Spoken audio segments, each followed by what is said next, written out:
the more you begin to investigate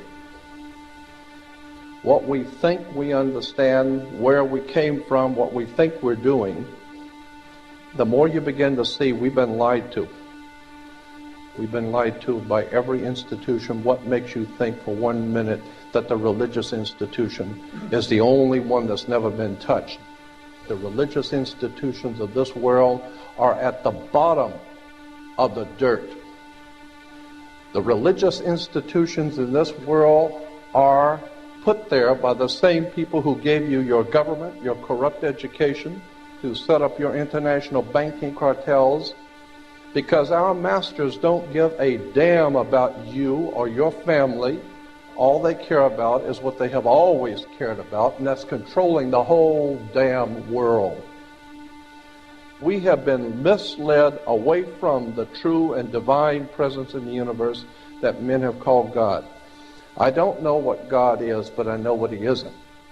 And unless and until you are prepared to look at the whole truth, and wherever it may go, whoever it may lead to, if you want to look the other way, or if you want to play favorites, then somewhere along the line you're going to find out you're messing with divine justice. The more you educate yourself, the more you understand where things come from, the more obvious things become, and you begin to see lies everywhere. You have to know the truth and seek the truth, and the truth will set you free.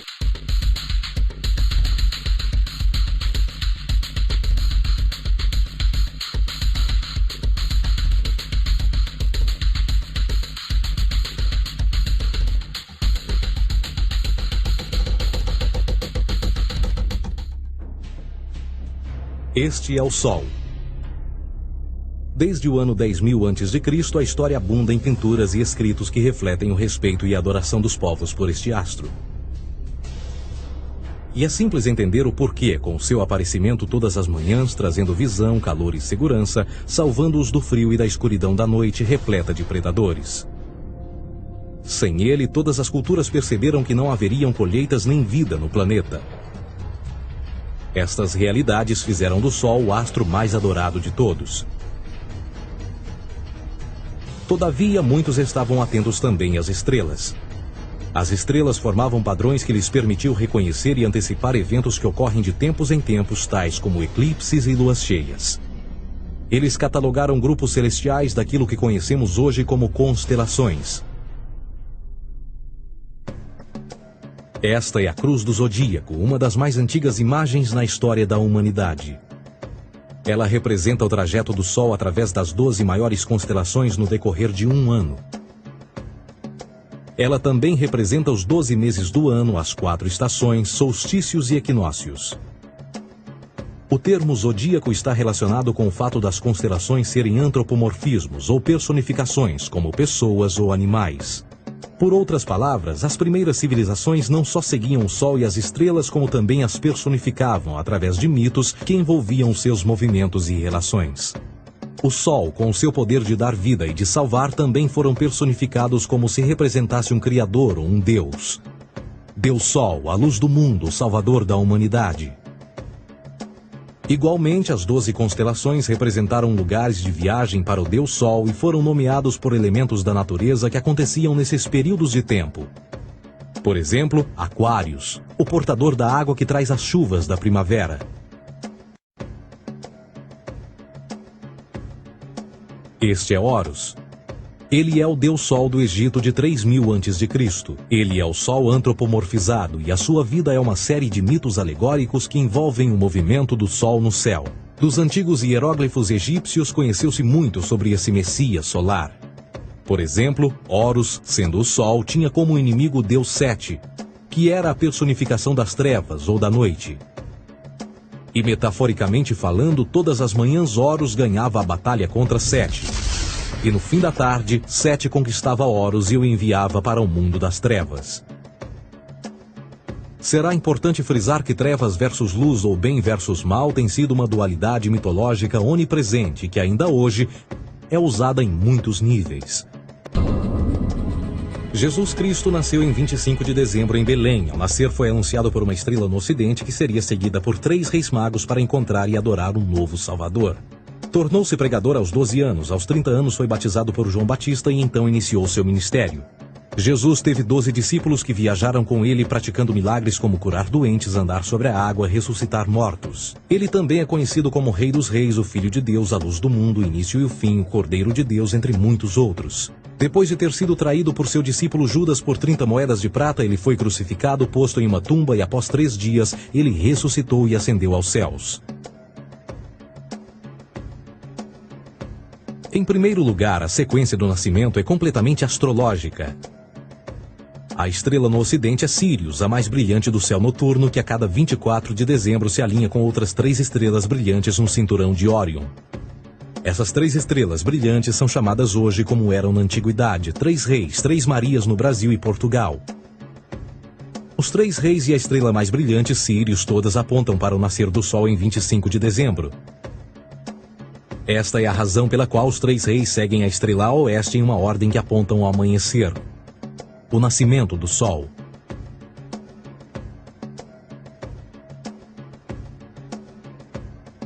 A Virgem Maria é a constelação de Virgo, também conhecida como Virgo, a Virgem. Virgo em latim significa virgem. Virgo também é conhecida como a casa do pão. E a representação de Virgo é uma virgem segurando um feixe de espigas de trigo. Esta casa do pão e o seu símbolo das espigas de trigo representa agosto e setembro, a época das colheitas. Por sua vez, Belém é a tradução ao pé da letra de a casa do pão. Belém também é a referência à constelação de Virgem, um lugar no céu, não na terra. Existe outro fenômeno muito interessante que ocorre em 25 de dezembro, é o solstício de inverno. Do solstício de verão ao solstício de inverno, os dias se tornam mais curtos e frios. Da perspectiva de quem está no hemisfério norte, o sol parece se mover para o sul, ficar menor e mais fraco. O encurtamento dos dias e o fim das colheitas conforme se aproxima o solstício de inverno, simbolizando o processo de morte. Era a morte do sol. Pelo 22º dia de dezembro, o falecimento estava completamente realizado e faz com que atinja seu ponto mais baixo no céu. Aqui algo curioso acontece. O sol para de se mover por 3 dias. Durante estes 3 dias, o Sol fica pelas redondezas da constelação do Cruzeiro do Sul, ou Alfa Crucis.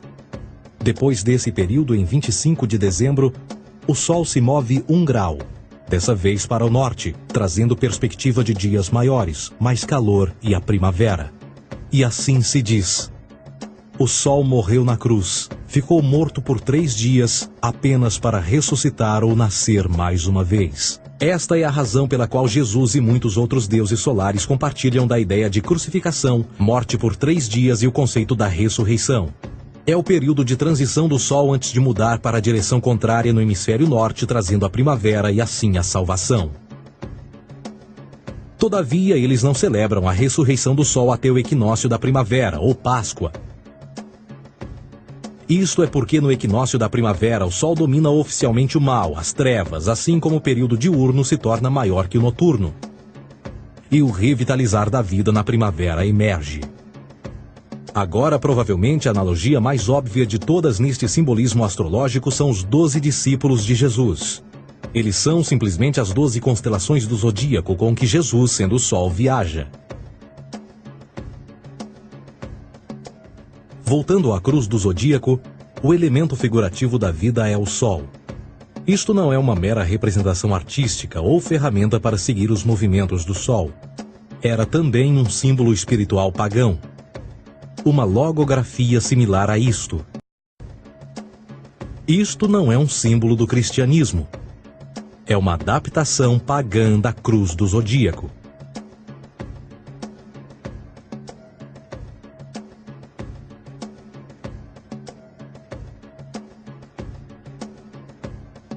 Esta é a razão pela qual Jesus, nas primeiras representações, era sempre mostrado com a sua cabeça na cruz. Jesus é o Sol, Filho de Deus, a luz do mundo.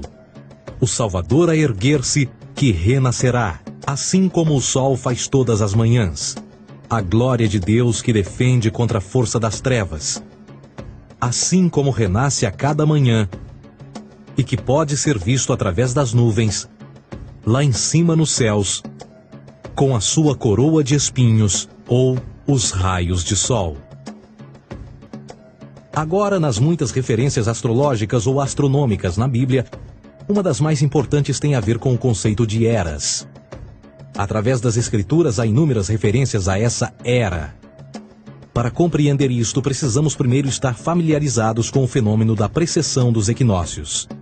Os antigos egípcios, assim como outras culturas antes deles, reconheceram que aproximadamente de 2150 em 2150 anos, o nascer do Sol durante o equinócio de primavera ocorria num diferente signo do zodíaco. Isto tem a ver com a lenta oscilação angular que a Terra tem quando roda sobre o seu eixo. É chamado de precessão porque as constelações vão para trás, em vez de permanecerem no seu ciclo anual normal. O tempo que demora cada precessão através dos 12 signos é de 25.765 anos. Este ciclo completo é chamado também de Grande Ano, e algumas civilizações ancestrais sabiam disso. Referiam-se a cada ciclo 2.150 anos como Era. De 4.300 a.C. a 2.150 a.C. foi a Era de Touro. De 2.150 a.C. a 1 d.C.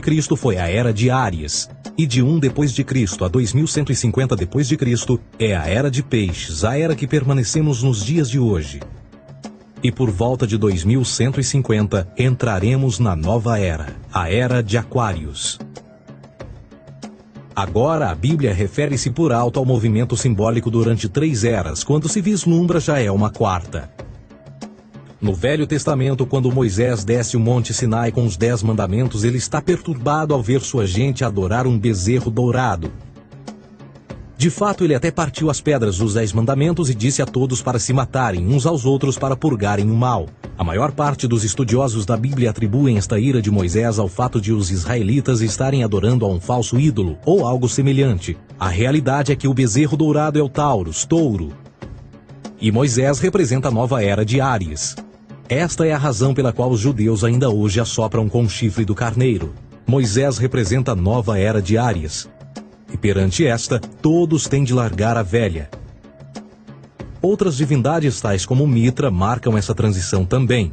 Um deus pré-cristão que mata o touro, na mesma linha simbólica.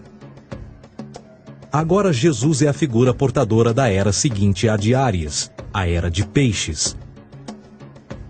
O simbolismo de peixes é abundante no Novo Testamento, assim como Jesus alimenta 5.000 pessoas com pão e 2 peixes. No início do seu ministério, enquanto caminhava ao longo da Galileia, conhece 2 pescadores que o seguem.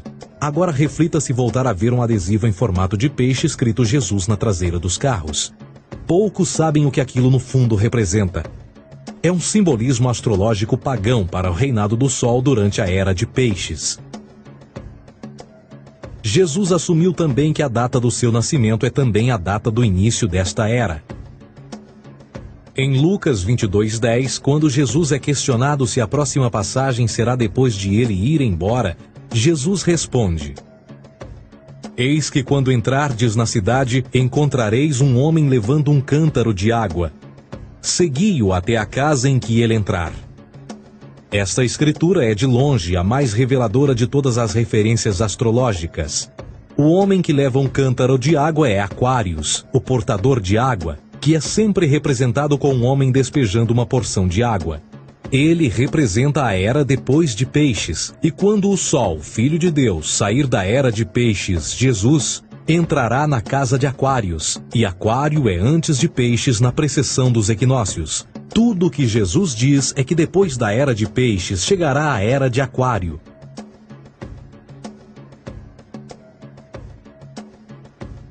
Agora todos já ouvimos falar sobre o fim do mundo. Deixando à parte o lado cartunista no livro de Apocalipse, a espinha dorsal nesta ideia surge em Mateus 28:20, onde Jesus diz: Eu estarei convosco até o fim do mundo, dos séculos em português. Contudo, na tradução inglesa da Bíblia, a palavra mundo está mal traduzida. A palavra realmente usada era aion, que significa era. Eu estarei convosco até o fim da era, o que no fundo é verdade. Jesus, como personificação solar de Peixes, irá acabar quando o Sol entrar na era de Aquário. Este conceito de fim dos tempos e do fim do mundo é uma má interpretação desta alegoria astrológica. Vamos dizer que aproximadamente 100 milhões de brasileiros acreditam que o fim do mundo está próximo.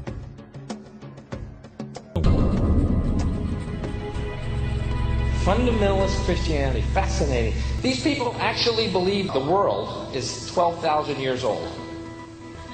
Swear to God.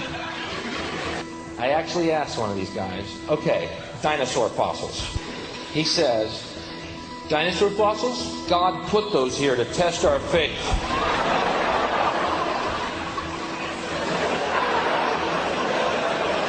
I think God put you here to test my faith, dude.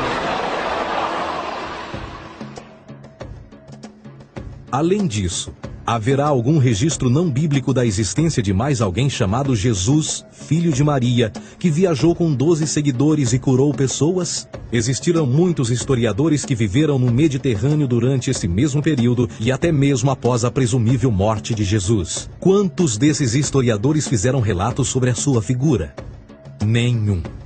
Porém, para sermos justos, não significa que os defensores da existência de Jesus nunca tenham reclamado o contrário. São particularmente 4 referidos como pioneiros sobre a teoria da existência de Jesus: Plínio o Jovem, Suetônio e Tácito. Cada uma das suas máximas consiste apenas em algumas frases em que, na melhor das hipóteses, se refere a Christus ou Cristo, e que na realidade não é um nome, mas sim uma titulação. A 4ª fonte é Joséfo, cujos documentos ficou provado terem sido falsificados séculos atrás e, para infortúnio da humanidade, por muitos ainda visto como verdadeiros.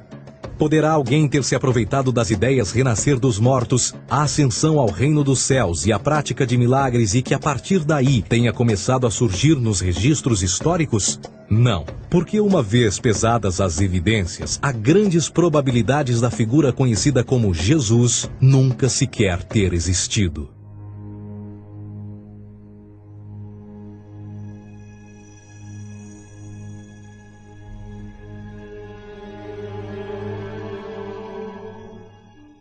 We don't want to be unkind, but we want to be factual.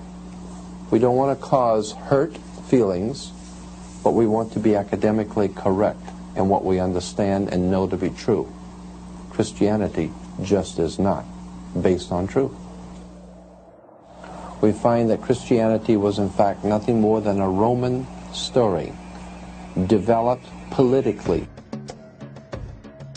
A realidade consiste em que Jesus foi a divindade solar do setor gnosticista cristão e, tal como outros deuses pagãos, era uma figura mítica. Foi sempre o poder político que procurou monopolizar a figura de Jesus para controle social. Por volta de 325 d.C., em Roma, o imperador Constantino reuniu o Concílio Ecumênico de Niceia e foi durante esta reunião que as doutrinas políticas com motivação cristã foram estabelecidas e assim começou uma longa história de derramamento de sangue e fraude espiritual. E nos 1600 anos que se seguiram, o Vaticano dominou politicamente e com mão de ferro toda a Europa, conduzindo-a a um período de obscurantismo, onde o conhecimento era apenas um privilégio da Igreja, as Cruzadas e a Santa Inquisição.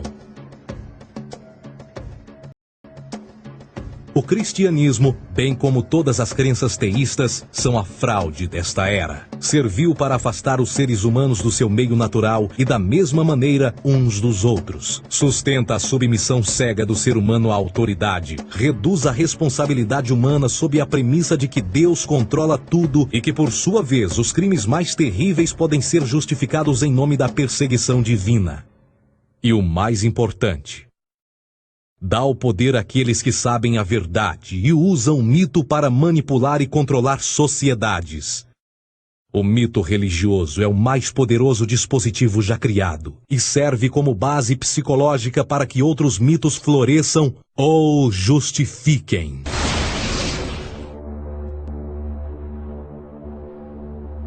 A myth is an idea that, while widely believed, is false.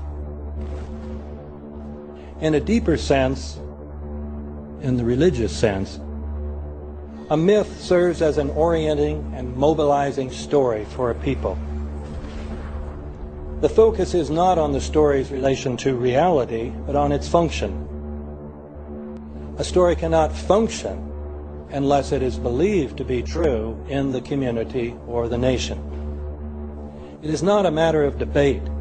If some people have the bad taste to raise the question of the truth of the sacred story, the keepers of the faith do not enter into debate with them. They ignore them or denounce them as blasphemers.